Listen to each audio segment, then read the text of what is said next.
Good morning all. +2 Business Studies first chapter Nature and Significance of Management.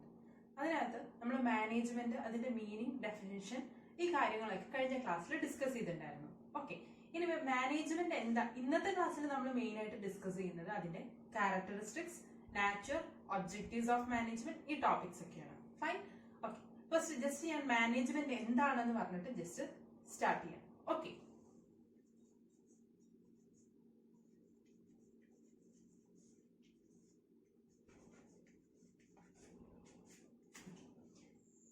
ഞാൻ just split ചെയ്ത് എഴുതിയെന്ന് തന്നെയുള്ളൂ. Management തന്നെയാണ് എഴുതിയത്. ഓൾറെഡി നമ്മൾ കഴിഞ്ഞ ക്ലാസ്സിൽ പറഞ്ഞ പോലെ തന്നെ what is simply management? Simply refers to as management tactfully. According to Mary Parker Follett, management it is an art of getting things done through others. അല്ലെ, നമ്മുടെ ഗോൾ അച്ചീവ് ചെയ്യാൻ വേണ്ടിയിട്ട് നമ്മൾ കടന്നു പോകുന്ന എല്ലാ പ്രോസസ്സാണ് മാനേജ്മെന്റ് എന്ന് പറയുന്നത്. ആ പ്രോസസ്സിനെ മാനേജ് ചെയ്യുകയാണ് നമ്മൾ അവിടെ ചെയ്യുന്നത്. Is it? So management simply refers to as is management tactfully. That simply refers to as a management. It is an art of getting things done through others. So നമുക്ക് characteristics of management എന്തൊക്കെയാണെന്ന് നോക്കാം. Fine.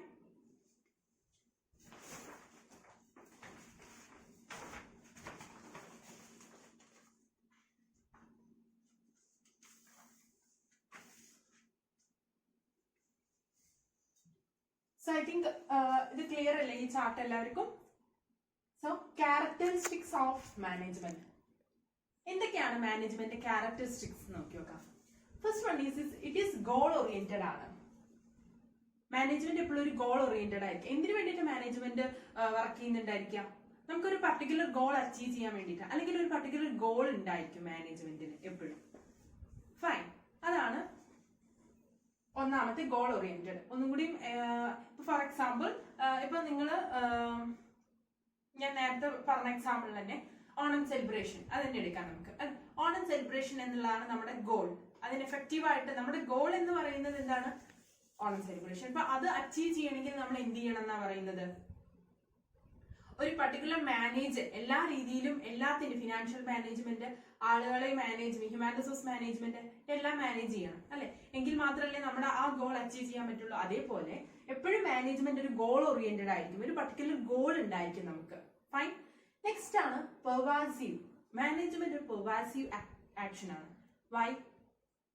ഇപ്പൊ നോക്കി നോക്കൂ, നമ്മുടെ goal achieve ചെയ്യാൻ വേണ്ടിയിട്ട് നമുക്ക് ഏതെങ്കിലും ഒരു ആക്ടിവിറ്റിയിൽ മാത്രം കോൺസെൻട്രേറ്റ് ചെയ്യും. നമ്മുടെ ഗോൾ ഫോർ എക്സാമ്പിൾ ഓർഗനൈസേഷന്റെ മെയിൻ ഗോൾ എന്ന് പറയുന്നത് അച്ചീവിങ് ഗുഡ് പ്രോഫിറ്റ് അല്ലെ, ഏർണിംഗ് പ്രോഫിറ്റ് എന്നുള്ളതാണ്. പക്ഷെ പ്രോഫിറ്റ് ഏൺ ചെയ്യാന്ന് പറഞ്ഞാൽ അതിന് മാത്രം കോൺസെൻട്രേറ്റ് ചെയ്ത് കഴിഞ്ഞാൽ നമുക്ക് പ്രോഫിറ്റ് കിട്ടും? ഓഫ് കോഴ്സ് നോ, ഇല്ല അല്ലെ. എന്തുകൊണ്ടാ? നമുക്ക് എല്ലാത്തിലും ഓൾ ലെവൽസ് ഓഫ് മാനേജ്മെന്റ്, എല്ലാ ഫങ്ഷൻസിലും മാനേജ്മെന്റ് അപ്ലൈ ചെയ്യണം. എങ്കിൽ മാത്രമേ നമുക്ക് എന്ത് ചെയ്യാൻ പറ്റുള്ളൂ? ഗോൾ അച്ചീവ് ചെയ്യാനായിട്ട് പറ്റുള്ളൂ. അതായത് ഇത്രയേ ഉള്ളൂ. പെർവാസീവ് ഫംഗ്ഷൻ എന്ന് പറഞ്ഞു കഴിഞ്ഞാൽ മാനേജ്മെന്റ് ഒരു പെർവാസീവ് ആണ് എന്ന് പറയാൻ കാരണം എന്താണ്? മാനേജ്മെന്റ് ടോപ്പ് ലെവലില് മാനേജ്മെന്റ് വേണം, മിഡിൽ ലെവലിൽ വേണം, അതേപോലെ തന്നെ ലോവർ ലെവലിൽ വേണം.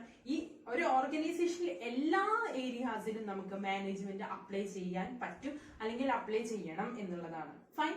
നെക്സ്റ്റ് ടേം ആണ് it is A continuous process. Management ഒരു കണ്ടിന്യൂസ് പ്രോസസ് ആണ്. അതെ അല്ലെ, നമുക്കറിയാം എന്താണ് മാനേജ്മെന്റ് എന്ന് പറയുമ്പോൾ എങ്ങനെയാണ്? What is A function of management? Of course planning, organising, staffing, directing, controlling. This is A cycle. You know, ഇവിടുന്ന് തുടങ്ങി ഇങ്ങനെ, ഐ തിങ്ക് ക്ലിയർ അല്ലേ? ഇവിടുന്ന് ഇങ്ങനെ തുടങ്ങി, ഇതാണ് ഇതിന്റെ ഒരു സൈക്കിൾ അല്ലെ. Planning, organise, staffing, directing, controlling. After ഇത് അഗെയിൻ എന്താണ്? ഇങ്ങനെ ഈ ഒരു പ്രോസസ്സ് കണ്ടിന്യൂ ചെയ്യുന്നു. ഓക്കെ, സോ അതുകൊണ്ട് നമുക്ക് എന്ത് പറയാം? മാനേജ്മെന്റ് ഒരു കണ്ടിന്യൂസ് പ്രോസസ് ആണ് എന്ന് പറയാം. Fine.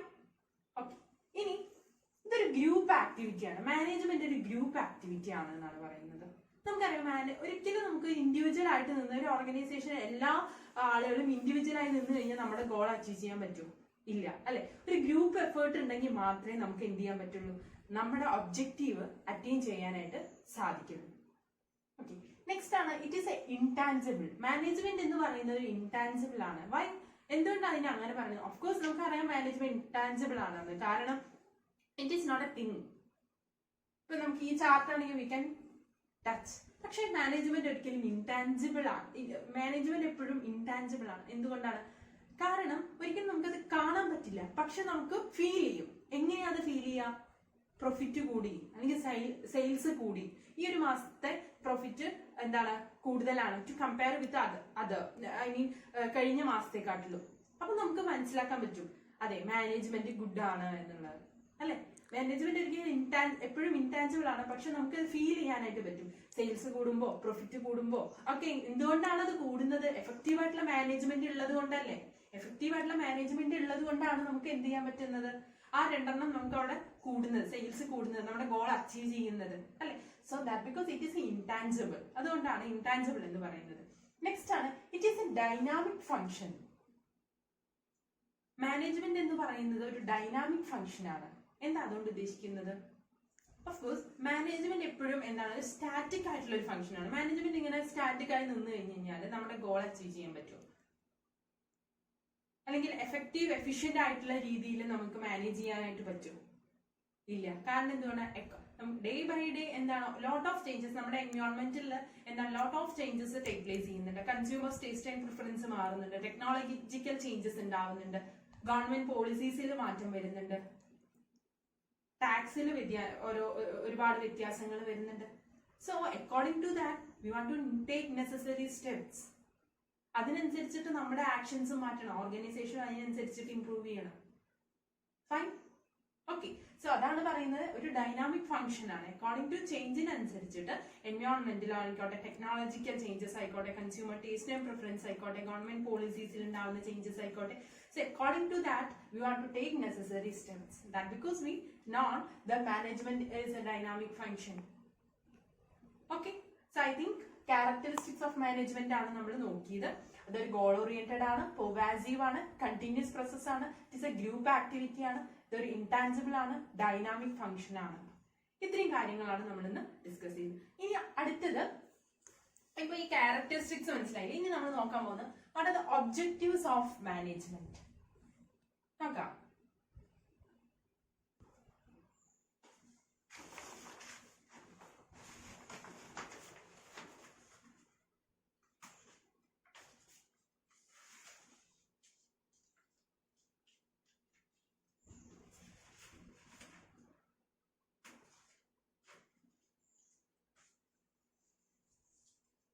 Okay, so objectives of management. Main ആയിട്ട് നമ്മുടെ മാനേജ്മെന്റ് ഒബ്ജക്റ്റീവ്സിന് മൂന്നായിട്ടാണ് ക്ലാസിഫൈ ചെയ്തിട്ടുള്ളത്, അല്ലെങ്കിൽ മൂന്നായിട്ടാണ് ഡിവൈഡ് ചെയ്തിട്ടുള്ളത്. എന്തൊക്കെയാ? ഒന്ന് organisational objective, social objectives, personal objectives. ഇങ്ങനെ മൂന്ന് ക്ലാസിഫിക്കേഷൻസ് ആണ് വരുന്നത്. ഓക്കെ ആണോ? സോ ശ്രദ്ധിക്കാം. ഒന്നാമത്തെയാണ് organisational objectives, social objectives, personal objectives. ഈ മൂന്ന് ടേം ആദ്യം നിങ്ങൾ തറവായിട്ട് മനസ്സിലാക്കുക. ഓക്കെ, സബ് പോയിന്റ്സ് പ്രോബ്ലം അല്ല, നമുക്ക് അറിയാവുന്നതാണ് സബ് പോയിന്റ്സ് എന്ന് പറയുന്നത്. അപ്പൊ ഒന്നാമത്തെയാണ് ഓർഗനൈസേഷണൽ ഒബ്ജക്റ്റീവ്സ്. എന്തൊക്കെയാ ഓർഗനൈസേഷണൽ ഒബ്ജക്റ്റീവ്സിൽ വരുന്നത്? ഒരു ഓർഗനൈസേഷന്റെ വ്യൂ പോയിന്റിൽ നിന്ന് ചിന്തിക്കാം. എന്തൊക്കെയായിരിക്കും ഒരു ഓർഗനൈസേഷന്റെ മെയിൻ ആയിട്ട് വരുന്നത്? അവർക്ക് ഒന്ന് സർവൈവൽ, ഗ്രോത്ത്, പ്രോഫിറ്റ്. ഈ മൂന്നെണ്ണാണ് മെയിൻ ആയിട്ട് വരുന്നത്. എന്റെ ഈ സർവൈവൽ എന്ന് പറഞ്ഞു കഴിഞ്ഞാൽ നിലനിൽപ്പ്, അല്ലെ? What you mean by growth? വളർച്ച, പ്രോഫിറ്റ്, ലാഭം. ഈ മൂന്നെണ്ണാണ് ഒരു ഓർഗനൈസേഷന്റെ മെയിൻ ആയിട്ടുള്ള ഒബ്ജക്റ്റീവ്സ് എന്ന് പറയുന്നത്. സർവൈവൽ എന്ന് പറയുമ്പോൾ എന്താണ്? നിലനിൽപ്പ്. എപ്പോഴും നിലനിൽപ്പ് അല്ലെങ്കിൽ സർവൈവൽ ഉണ്ടായിരിക്കുക നമുക്ക്. Excess of income over expenditure, അല്ലെ? നമ്മുടെ ചെലവിനെക്കാട്ടിലും വരുമാനം ഉണ്ടാകുമ്പോൾ മാത്രമല്ലേ നമുക്ക് ഇപ്പോഴും, not in the case of organisation, നമ്മുടെ കേസിലാണെങ്കിലും അങ്ങനെ തന്നെയല്ലേ, അല്ലെ? കിട്ടുന്നതിനേക്കാളും ചെലവാണ് കൂടുതൽ എന്നുണ്ടെങ്കിൽ എന്താ സംഭവിക്കാം? Excess of expenditure over income ആണെങ്കിലോ അവിടെ സർവൈവൽ ഉണ്ടായിരിക്കോ? ഇല്ല, അല്ലെ? സോ എന്താണ് എപ്പോഴും സർവൈവൽ എന്നോട് ഉദ്ദേശിക്കുന്നത് നമ്മുടെ എന്താണ് ഇൻകം എക്സ്പെൻഡിച്ചറും തമ്മിലൊരു കമ്പാരിസൺ നടത്തിയിട്ട് വേണം നമ്മൾ എന്ത് ചെയ്യാനായിട്ട്, നമ്മുടെ എക്സ്പെൻസസുകൾ മീറ്റ് ചെയ്യാൻ വേണ്ടിയിട്ട് ചെയ്യേണ്ടത്. ഓക്കെ, നെക്സ്റ്റ് ആണ് ഗ്രോത്ത്. എപ്പോഴാണ് ഗ്രോത്ത്? വളർച്ച എപ്പോഴാണ് ഉണ്ടായിരിക്കാം നമുക്ക്? സെയിൽസ് കൂടുമ്പോൾ, പ്രോഫിറ്റ് കൂടുമ്പോൾ. ഓഫ് കോഴ്സ് ഇറ്റ് എന്താണ് ഓർഗനൈസേഷന്റെ ഗ്രോത്തിനെ അഫക്ട് ചെയ്യും. Okay, fine. So next is profit. Profit ആണ് അടുത്തൊരു. ഏതൊരു ഓർഗനൈസേഷന്റെ മെയിൻ ഗോൾ എന്ന് പറയുന്നത് എന്താണ്? Achieving good profit, is it? So profit എപ്പോഴും ഉണ്ടാവും നമ്മുടെ സെയിൽസ് കൂടുമ്പോൾ അല്ലെങ്കിൽ എംപ്ലോയീസിന്റെ ഗ്രോത്ത് ഉണ്ടാവുമ്പോൾ ഒക്കെ നോർമലി എന്തിനെ അഫക്ട് ചെയ്യുന്നു? അത് ടോട്ടൽ ഡെവലപ്മെന്റ് ആണ്, അത് പ്രോഫിറ്റിലേക്കാണ് ലെഡ് ചെയ്യുന്നത്. സോ ഓർഗനൈസേഷൻ ഒബ്ജക്റ്റീവ്സ് എന്ന് പറയുമ്പോൾ ഇറ്റ് മെയിൻലി ഡിവൈഡ് ചെയ്തിട്ടുള്ളത് സർവൈവൽ, ഗ്രോത്ത് ആൻഡ് പ്രോഫിറ്റ്, ഇങ്ങനെ 3 ക്ലാസിഫിക്കേഷൻസ് ആണ് വരുന്നത്. ഓക്കെ, സോ രണ്ടാമത്തെ ഒബ്ജക്റ്റീവ് ആണ് സോഷ്യൽ ഒബ്ജക്റ്റീവ്സ് എന്ന് പറയുന്നതാണ്. എന്താണ് സോഷ്യൽ ഒബ്ജക്റ്റീവ്സ്? എന്തൊക്കെയാണ് സോഷ്യൽ ഒബ്ജക്റ്റീവ്സ് എന്ന് പറയുമ്പോൾ ഞാൻ കഴിഞ്ഞ ക്ലാസ്സിൽ ഒരു എക്സാമ്പിൾ പറഞ്ഞിട്ടുണ്ടായിരുന്നു അല്ലെ, പുതിയ ഒരു സ്കൂൾ നമ്മുടെ ഒരു ഏരിയയിൽ, ഇപ്പൊ നമ്മുടെ സൊസൈറ്റിയുടെ ഒരു നമ്മുടെ ഏരിയയിൽ ഒരു സ്കൂൾ വരികയാണെങ്കിൽ വാട്ട് ഹാപ്പൻ? നമുക്ക് ക്വാളിറ്റി ഒരുപാട് പേർക്ക് എഡ്യൂക്കേഷനുള്ള ഒരു ഓപ്പർച്യൂണിറ്റി കിട്ടുകയാണ് അല്ലെ, അതേപോലെ ക്വാളിറ്റി ഓഫ് എഡ്യൂക്കേഷൻ കിട്ടുകയാണ്, ക്വാളിറ്റി എഡ്യൂക്കേഷൻ കിട്ടുകയാണ്. അതേപോലെ ആ ഒരു ഏരിയയിൽ ഒത്തിരി പേർക്കുള്ള ജോബ് ഓപ്പർച്യൂണിറ്റി കിട്ടുന്നില്ലേ? അതേപോലെ തന്നെ ഒരു ഓർഗനൈസേഷൻ നമ്മുടെ ഏരിയയിൽ വരികയാണെങ്കിൽ എന്താണ് അവിടെ സംഭവിക്കുന്നത്? ഒരുപാട് പേർക്ക് ജോബ് ഓപ്പർച്യൂണിറ്റീസ് കിട്ടുന്നുണ്ട്, ക്വാളിറ്റി പ്രൊഡക്റ്റ് കിട്ടുന്നുണ്ട്, അതേപോലെ തന്നെ പൊല്യൂഷൻ കൺട്രോളിങ്, അതായത് ബേസിക് അമ്യൂണിറ്റീസ്, ഇതൊക്കെ പ്രൊവൈഡ് ചെയ്യുന്നുണ്ട് ഒരു ഓർഗനൈസേഷൻ. ഫൈൻ. ബേസിക് അമ്യൂണിറ്റീസ് എന്നാണ് ഉദ്ദേശിക്കുന്നത് ബേസിക് ഫെസിലിറ്റീസ്. ഇപ്പൊ അവിടുത്തെ ഓർഗനൈസേഷനിലെ എന്താ പറയാ എംപ്ലോയീസിന്റെ കുട്ടികൾക്ക് സ്കൂൾ ഫെസിലിറ്റീസുകൾ, പിന്നെ അതേപോലെ ടോയ്ലറ്റ് ഫെസിലിറ്റി, ഫീഡിംഗ് റൂം, ഇങ്ങനത്തെ കുറെ കാര്യങ്ങളൊക്കെയാണ് വരുന്നത്. ഓക്കെ ആണോ? സോഷ്യൽ ഒബ്ജക്റ്റീവ്സ് എന്ന് പറയുമ്പോൾ മെയിൻ ആയിട്ട് employment opportunity, quality product, pollution control, basic amenities, ഇത്തരം കാര്യങ്ങളാണ് വരുന്നത്. Okay fine. സോ നെക്സ്റ്റ് ആണ് പേഴ്സണൽ ഒബ്ജക്റ്റീവ്സ്. വേറൊരു ഓർഗനൈസേഷൻ മാനേജ്മെന്റ് ഒബ്ജക്റ്റീവ് ആണ് പേഴ്സണൽ ഒബ്ജക്റ്റീവ്സ് എന്ന് പറയുന്നത്. എന്തൊക്കെയാ പേഴ്സണൽ ഒബ്ജക്റ്റീവ്സ് എന്ന് പറയുമ്പോൾ ഒരു ഓർഗനൈസേഷനിലെ എംപ്ലോയിയുടെ ഭാഗത്ത് നിന്നാണ് നമ്മളിപ്പോ ചിന്തിക്കേണ്ടത് അല്ലെ. ആസ് എൻ എംപ്ലോയി അവർക്ക് എന്തൊക്കെയാണ് ആയിരിക്കും വേണ്ടത്? ഓഫ്കോഴ്സ് ഫസ്റ്റ് കേസ് എന്താണ്? സാലറി അല്ലെ. സാലറി എന്ന് പറഞ്ഞു കഴിഞ്ഞാൽ എന്താണ്? ഒരു കുഴപ്പമില്ലാത്ത ഒരു good salary കിട്ടിയിട്ടുണ്ടായിരിക്കണം, first one.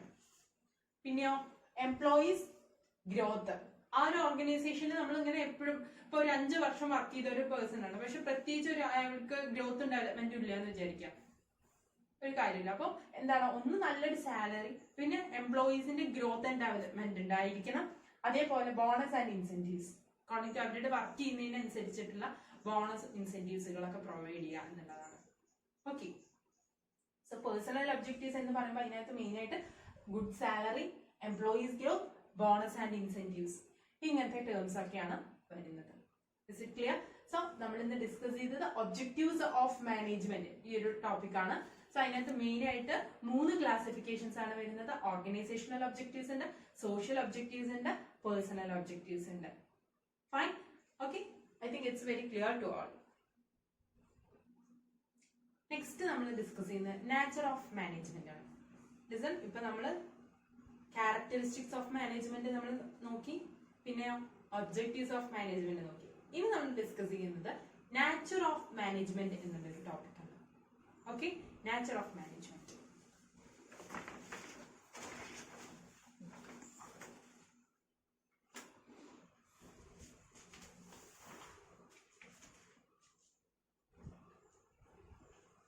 So listen, nature of management. Nature of management main ആയിട്ട് 3 എണ്ണാണ് വരുന്നത്.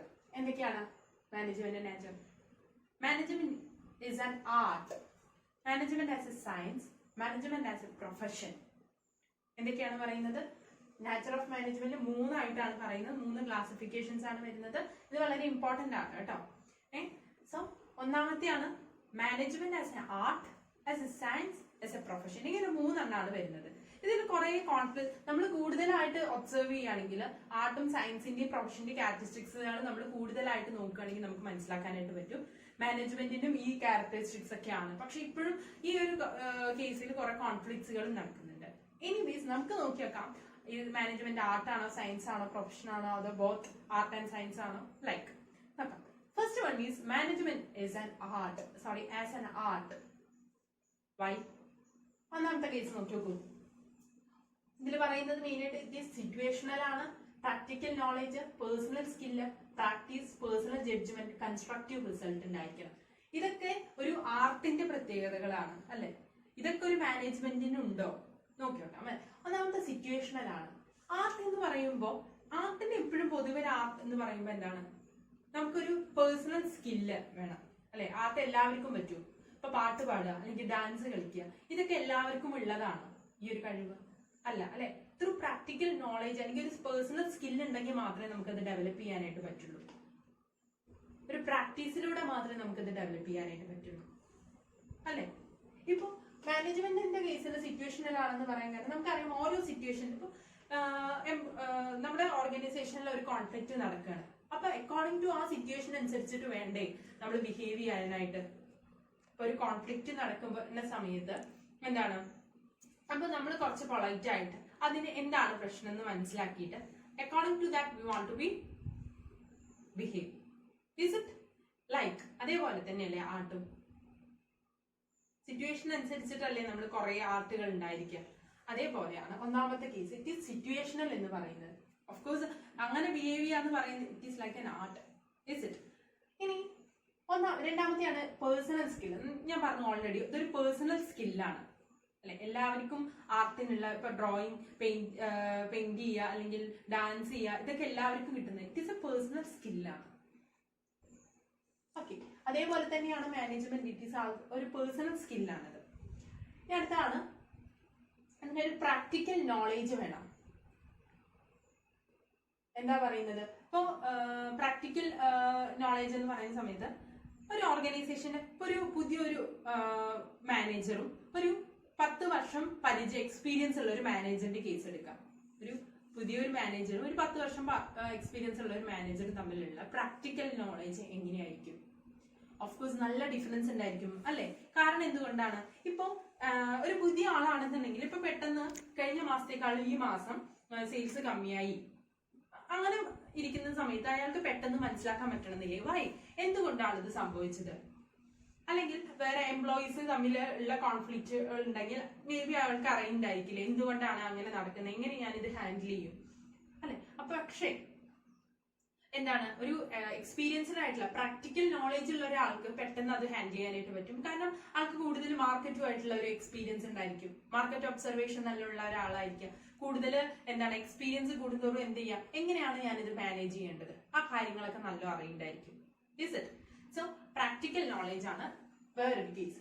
അടുത്താണ് പ്രാക്ടീസ്. വി നോ പ്രാക്ടീസ് എന്ന് പറയുമ്പോൾ എന്താണ്, പെർഫെക്ഷൻ ത്രൂ പ്രാക്ടീസ് നമ്മൾ കേട്ടിട്ടുണ്ട് അല്ലെ. Perfection through practice. Of course നമുക്കറിയാം പ്രാക്ടീസ് ചെയ്യുന്നതോറുമാണ് നമുക്ക് പെർഫെക്ഷൻ ഉണ്ടായി വരിക. അതേപോലെ തന്നെയാണ് നമ്മുടെ എക്സ്പീരിയൻസ് കൂടുന്നതോറും എന്ത് ചെയ്യാൻ പറ്റും, നമുക്ക് മാനേജ്മെന്റിൽ നല്ല റിസൾട്ട് ഉണ്ടാക്കാനായിട്ട് പറ്റും. നല്ല രീതിയിൽ നമുക്ക് അതിൽ പെർഫോമൻസ് കാഴ്ചവെക്കാനായിട്ട് പറ്റും. ഓക്കെ ആണോ? So that is not. അതുപോലെ തന്നെയല്ലേ ആർട്ടും കമ്പയർ ചെയ്യുമ്പോൾ നമ്മൾ പ്രാക്ടീസ് ചെയ്യുന്നതോറും നമ്മൾ ആ ഒരു കഴിവ് ഡെവലപ്പ് ഇത് വരികയല്ലേ ചെയ്യുന്നത്.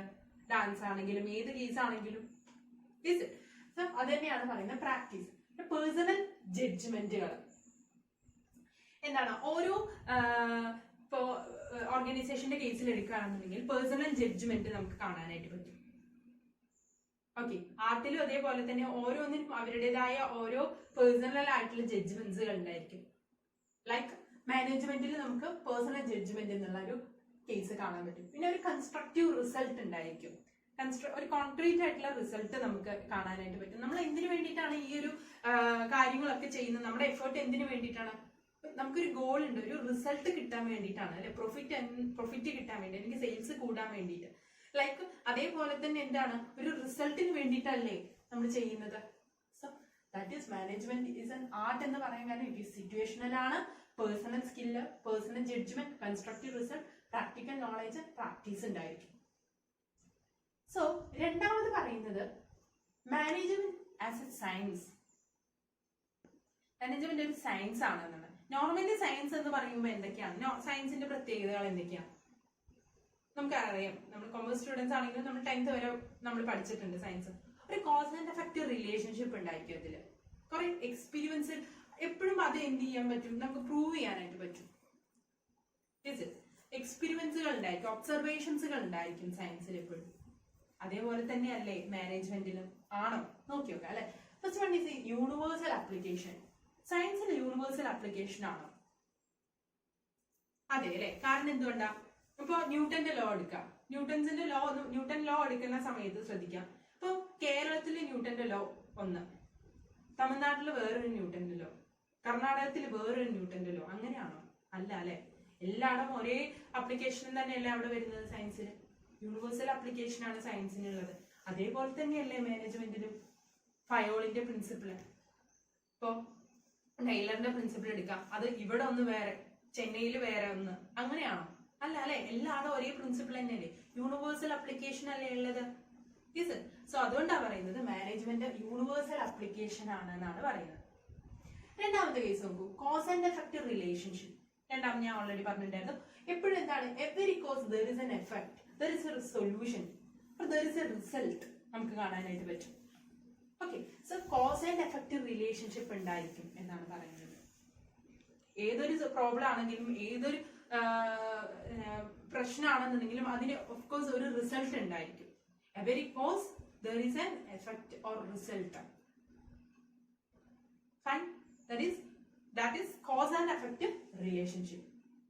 പിന്നെ predictable result എന്താ പറയുന്നത്, സയൻസിൽ എപ്പോഴും പ്രഡിക്റ്റബിൾ റിസൾട്ട് ഉണ്ടായിരിക്കും. നമുക്കറിയാം ഒന്നില്ലെങ്കിൽ എന്ത് ചെയ്യും, ഫെയിലർ ആവാം അല്ലെങ്കിൽ സക്സസ് ആവാം, പക്ഷെ നമുക്ക് എന്താണ് റിസൾട്ട് പ്രെഡിക്റ്റ് ചെയ്യാനായിട്ട് പറ്റും. പക്ഷെ ഈ മാനേജ്മെന്റിന്റെ കേസിൽ, നമുക്ക് ഹ്യൂമൻ ബിഹേവിയറിന്റെ കേസിൽ പ്രഡിക്റ്റബിൾ റിസൾട്ട് എന്ന് പറയാനായിട്ട് പറ്റില്ല. നമുക്കറിയാം ഹ്യൂമൻ ബിഹേവിയർ എന്ന് പറയുമ്പോൾ നമുക്ക് അവരുടെ ബിഹേവിയർ നമുക്ക് പ്രെഡിക്റ്റ് ചെയ്യാനായിട്ട് പറ്റും. എല്ലാ ആൾക്കാരും യുണീക്ക് ആണ് അല്ലെ, പക്ഷെ ഇൻഡിവിജ്വലിന്റെ ബിഹേവിയർ എന്ന് പറയുന്നത് നമുക്ക് ഒരിക്കലും പ്രെഡിക്റ്റ് ചെയ്യാനോ മാനേജ് ചെയ്യാനോ ഒന്നും പറ്റില്ല. സോ അതിന്റെ കേസിൽ നമുക്ക് ഈ ഒരു സയൻസ് എന്ന് പറയുന്നത് അപ്ലൈ ചെയ്യാൻ പറ്റില്ല. നമുക്ക് വേറെ വല്ല കേസ് പ്രോഫിറ്റിലും അല്ലെങ്കിൽ മാർക്കറ്റ് അനാലിസിസ് ഒക്കെ നടക്കുന്ന സമയത്ത് നമുക്ക് പ്രെഡിക്റ്റ് ചെയ്യാൻ പറ്റും. പിന്നെ ഹ്യൂമൻ റിസോഴ്സസിന്റെ ആ ഒരു കേസിൽ നമുക്കത് പറയാനായിട്ട് പറ്റില്ല എന്നുള്ളതാണ്. Okay fine. സോ നെക്സ്റ്റ് ആണ് സിസ്റ്റമാറ്റൈസ്ഡ് ബോഡി ഓഫ് നോളേജ്. സയൻസിന് എപ്പോഴും ഒരു സിസ്റ്റമാറ്റൈസ്ഡ് ബോഡി ഓഫ് നോളേജ് ഉണ്ടായിരിക്കും. അതേപോലെ തന്നെ മാനേജ്മെന്റിന്റെ കേസിലും ഒരു സിസ്റ്റമാറ്റൈസ്ഡ് ബോഡി ഓഫ് നോളേജ് ഇല്ലേ. ഓക്കെ, സോ അതാണ് സയൻസ് എന്നോട് ഉദ്ദേശിക്കുന്നത്. Management as a art, as a science, because it is A science എന്ന് പറയാൻ കാരണം universal application, cos and effect relationship, predictable result, സിസ്റ്റമാറ്റൈസ്ഡ് body of knowledge ഉണ്ട്. ഇനി മാനേജ്മെന്റ് ഒരു പ്രൊഫഷൻ ആണ്. നെക്സ്റ്റ് ടേം ആണ് മാനേജ്മെന്റ് ഒരു പ്രൊഫഷൻ ആണ്. ഓക്കെ, സോ എന്തുകൊണ്ടാണ് നോക്കി നോക്കാം. ഈ നോർമൽ ഒരു പ്രൊഫഷന്റെ ക്വാളിഫിക്കേഷൻ അല്ലെങ്കിൽ പ്രൊഫഷൻ എന്ന് പറയുമ്പോൾ പ്രൊഫഷൻ എക്സാമ്പിൾ എന്തൊക്കെയാ? Teaching is A profession, doctor, engineer അല്ലെ. സോ ലൈക്ക് ഇതൊക്കെ ഒരു പ്രൊഫഷൻ ആണ്. എന്താ അതിന്റെ ഒരു ക്യാരക്ടറിസ്റ്റിക്സ് അല്ലെങ്കിൽ അതിന്റെ പ്രത്യേകത എന്താണ്? അതേപോലെ തന്നെ നമുക്ക് ഇതിലും നമുക്ക് നോക്കി നോക്കാം. ഒരു പ്രൊഫഷൻ എന്ന് പറയുമ്പോൾ ഒരു പർട്ടിക്കുലർ ബോഡി ഓഫ് നോളേജ് ഉണ്ടായിരിക്കും അല്ലെ. ഒരു പർട്ടിക്കുലർ ക്വാളിഫിക്കേഷൻ അറ്റൈൻ ചെയ്താൽ മാത്രമേ നമുക്ക് അതിന് എന്ത് ചെയ്യാൻ പറ്റുള്ളൂ, നമുക്ക് ആ ഒരു പ്രൊഫഷൻ അറ്റൈൻ ചെയ്യാനായിട്ട് പറ്റുള്ളൂ അല്ലെ. അവർക്ക് അവരുടേതായ ചില കോഡ് ഓഫ് കണ്ടക്റ്റുകൾ ഉണ്ടായിരിക്കും. അതൊക്കെയാണ് പ്രൊഫഷൻ എന്ന് പറയാമോ. അതേപോലെ മാനേജ്മെന്റിന് അങ്ങനെയൊക്കെ ഉണ്ടോ നോക്കി നോക്കാം അല്ലെ. ഫസ്റ്റ് വൺ എന്ന് പറയുന്നത് മാനേജ്മെന്റ് ഒരു പ്രൊഫഷൻ ആണെന്നാണ് പറയുന്നത്. എന്തുകൊണ്ട്? First one is ethical codes. അവർക്ക് അവരുടേതായ കുറെ എത്തിക്കൽ കോഡുകൾ ഉണ്ടായിരിക്കും. ഇപ്പൊ മാനേജ്മെന്റിന്റെ കേസിൽ എടുക്കുകയാണെങ്കിലും മാനേജ്മെന്റ് ഇപ്പൊ ഒരുപാട് പ്രോഫിറ്റ് ഉണ്ടാക്കുന്നുണ്ടെങ്കിലും എല്ലാ പ്രോഫിറ്റ് ഇപ്പൊ 1 lakh ഒരു വർഷം ഇപ്പൊ ഒരു 1 month 1 lakh പ്രോഫിറ്റ് ഉണ്ടാക്കിയിട്ടുണ്ടെങ്കിൽ അതിന്റെ ഒരു പർട്ടിക്കുലർ പെർസെന്റേജ് നമ്മൾ എന്താണ് സൊസൈറ്റിക്ക് വേണ്ടി സ്പെൻഡ് ചെയ്യുന്നുണ്ട് അല്ലെ. ഐ തിങ്ക് 2% ഓർ സംതിങ് നമ്മൾ എന്താണ് കോർപ്പറേറ്റ് സോഷ്യൽ റെസ്പോൺസിബിലിറ്റിക്ക് CSR എന്നുള്ളൊരു ടേം ഉണ്ട്, അതിനു വേണ്ടി നമ്മൾ സ്പെൻഡ് ചെയ്യണം. അങ്ങനെ ഉണ്ട് അല്ലെ, റൂൾ ഉണ്ട്. നിങ്ങൾ മേ ബി നിങ്ങൾ പഠിക്കുന്നുണ്ടായിരിക്കും അല്ലെങ്കിൽ പഠിച്ചിട്ടുണ്ടായിട്ടോ. ഇനി അങ്ങനെ അവരുടേതായ ചില റൂൾസുകൾ അല്ലെങ്കിൽ കോഡ് ഓഫ് കണ്ടക്റ്റുകൾ ഉണ്ട്. സോ ദാറ്റ് ഈസ് എത്തിക്കൽ കോഡ്സുകൾ ഉണ്ട്. എത്തിക്കൽ കോഡ്സുകൾ മാനേജ്മെന്റിന്. Next service motive. ഇപ്പൊ ടീച്ചിങ് ഈസ് എ സർവീസ് ആണ്. ഓഫ്കോഴ്സ് സാലറി കിട്ടുന്നുണ്ട്, പക്ഷെ ഒരു സർവീസും കൂടിയല്ലേ. ഡോക്ടർ എന്ന് പറയുന്നത് സാലറി കിട്ടുന്നുണ്ട്, ബട്ട് ഒരു സർവീസും കൂടിയല്ലേ അവർ ചെയ്യുന്നത്. അതേപോലെ തന്നെ എന്താണ് മാനേജ്മെന്റിൽ ഒരു സർവീസ് മോട്ടീവ് വരുന്നുണ്ടോ? പ്രൊഫഷൻ ഒരു സർവീസ് മോട്ടീവ് ആണ് എന്ന് പറയാനായിട്ട് പറ്റും അല്ലെ. According to customers taste and പ്രിഫറൻസിനനുസരിച്ചിട്ടല്ലേ നമ്മൾ എന്ത് ചെയ്യുന്നത്, പ്രൊഡക്റ്റുകൾ പ്രൊഡ്യൂസ് ചെയ്യുന്നതും സെയിൽ ചെയ്യുന്നതും കാര്യങ്ങളൊക്കെ. സോ ചെറിയ രീതിയിൽ നമുക്ക് സർവീസ് മോട്ടീവ് ഉണ്ട് അവിടെ. Next is professional association. ഒരു പ്രൊഫഷണൽ അസോസിയേഷൻ ഉണ്ട്. അവരുടെ അസോസിയേഷന്റെ ഡിപ്പെൻഡ് ചെയ്തിട്ടാണ് എന്താ ചെയ്യുക, അവർ വർക്ക് ചെയ്യുന്ന അവരുടെ കോഡ് ഓഫ് കണ്ടക്ട് ഒക്കെ ഫിക്സ് ചെയ്യുന്ന ആ പെർട്ടിക്കുലർ അസോസിയേഷൻ ആണ്. Okay, so professional association professional ഉണ്ട് എന്നുള്ളതാണ്. അടുത്ത formal education and training. Okay, professional ഒരു ഫോമൽ, ഇപ്പോ ഫോർ എക്സാമ്പിൾ ഇപ്പൊ ഡോക്ടർ അല്ലെങ്കിൽ ടീച്ചിങ് എന്ന് പറയുമ്പോൾ അവിടെ BEd അറ്റൈൻ ചെയ്യണം അല്ലെ, അങ്ങനെ ഒരു പർട്ടിക്കുലർ ഡിഗ്രി ആൻഡ് ട്രെയിനിങ് അവിടെ വേണം അല്ലെ, 6 months ട്രെയിനിങ് ഇതിനുണ്ട്. ഓക്കെ, അതേപോലെ തന്നെ മാനേജ്മെന്റിലും ഇല്ലേ, നമുക്ക് MBA അറ്റൈൻ ചെയ്യണം ആസ് ഒരു മാനേജർ ആവണം എന്നുണ്ടെങ്കിൽ. ഇപ്പൊ ഒരു പർട്ടിക്കുലർ MBA ആണ് നമ്മുടെ കൊമേഴ്സിലാണെന്നുണ്ടെങ്കിൽ പറയുന്നത്, അല്ലാതെ തന്നെ ഇപ്പൊ CA, CMA, CS അങ്ങനെ ഒരു പർട്ടിക്കുലർ അവർക്ക് അവരുടേതായ ഒരു എന്താണ് ഒരു പർട്ടിക്കുലർ അസോസിയേഷൻ, പ്രൊഫഷണൽ അസോസിയേഷൻ ഉണ്ട്. ഓക്കെ, സോ ഒരു ഫോമൽ എഡ്യൂക്കേഷനും ട്രെയിനിങ്ങും അറ്റൈൻ ചെയ്തിരിക്കണം പ്രൊഫഷണൽ, മാനേജ്മെന്റ് ആണെങ്കിൽ. ഓക്കെ, സോ അടുത്താണ് ഒരു പർട്ടിക്കുലർ ബോഡി ഓഫ് നോളേജ് ഉണ്ടായിരിക്കണം. ഓൾറെഡി നമ്മൾ ഡിഫൈൻ ചെയ്ത പോലെ തന്നെ എന്താണ് ഒരു പർട്ടിക്കുലർ ബോഡിയുടെ അണ്ടറിലായിരിക്കും. ഇപ്പം നേരത്തെ പറഞ്ഞ പോലെ തന്നെ നമ്മൾ മാനേജ്മെന്റിന്റെ കേസിൽ പറയുകയാണെങ്കിൽ MBA അറ്റൈൻ ചെയ്തിരിക്കണം. ഓക്കെ, സോ നമ്മൾ ജസ്റ്റ് ഒന്നുകൂടി കൺക്ലൂഡ് ചെയ്യാൻ, നാച്ചർ ഓഫ് മാനേജ്മെന്റ് നോക്കുന്ന സമയത്ത് മാനേജ്മെന്റ് ഒരു ആർട്ടാണ്, സയൻസ് ആണ്, പ്രൊഫഷൻ ആണ്. ഈ ഒരു 3 ടേംസ് ആലോചിച്ച് വെക്കുക. അപ്പൊ ആർട്ടിന്റെ ക്യാരക്ടറിസ്റ്റിക്സ് അല്ലെങ്കിൽ സയൻസിന്റെ, പ്രൊഫഷന്റെ ഈ 3ന്റെ ക്യാരക്ടറിസ്റ്റിക്സ് എന്താണെന്ന് നോക്കുമ്പോൾ തന്നെ അതുമായിട്ട് കണക്ട് ചെയ്തിട്ട് എഴുതിയാൽ മതി. ഓക്കെ, സോ നമ്മൾ ഇന്നത്തെ ക്ലാസ്സിൽ മെയിൻ ആയിട്ട് ഡിസ്കസ് ചെയ്തത് എന്തൊക്കെയായിരുന്നു, മാനേജ്മെന്റിന്റെ മെയിൻ ക്യാരക്ടറിസ്റ്റിക്സ് എന്തൊക്കെയാണ്, അതേപോലെ തന്നെ പിന്നെ നമ്മൾ എന്തൊക്കെയാ നോക്കിയത്, ഒബ്ജക്റ്റീവ്സ് ഓഫ് മാനേജ്മെന്റ് നോക്കി, and finally nature of management. ഈ 3 ടോപ്പിക്സ് ആണ് ഡിസ്കസ് ചെയ്തത്. ഐ തിങ്ക് ഇതിൽ ഡൗട്ട് ഒന്നും ഇല്ലാന്ന് തോന്നുന്നു. Okay, thank you.